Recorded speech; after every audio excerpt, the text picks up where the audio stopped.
As we move through the final days of Lental season, the fifth Wednesday of Lent serves as a powerful call to spiritual integrity and deep-rooted faith.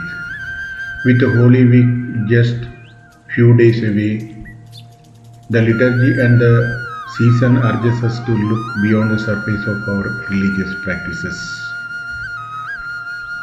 In the Gospel readings often shared on this day, specifically from John chapter 8, Jesus speaks to the people who believe in him, saying, "If you remain in my word, you will truly be my disciples, and you will know the truth, and the truth will set you free."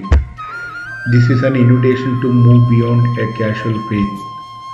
To remain means to make his words our home. Today, ask yourself, is my faith a Sunday habit, or is it the foundation upon which I build my daily decisions? The story of Shadrach, Meshach, and Abednego is frequently highlighted today. These three young men faced a literal fiery furnace rather than betray their God. Their courage reminds us that faith isn't just for the easy times, it is forged in the fire. We may not face a furnace, but face the fires of social pressure, doubt, and personal hardships.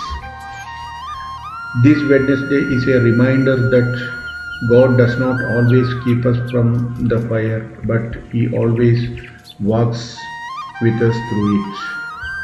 The freedom Jesus promises is not just political or physical, it is a liberation from the patterns of sin that keeps us small.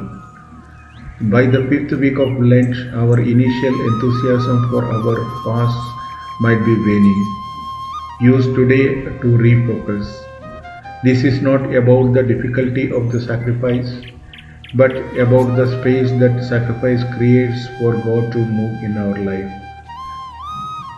Lord, lead me into the depths of your truth. Strip away the illusions I hold about myself and the world, and help me to find my true identity in you. Give me the courage of the martyrs to stand firm in my faith, and grace to remain in your word today and always. Amen.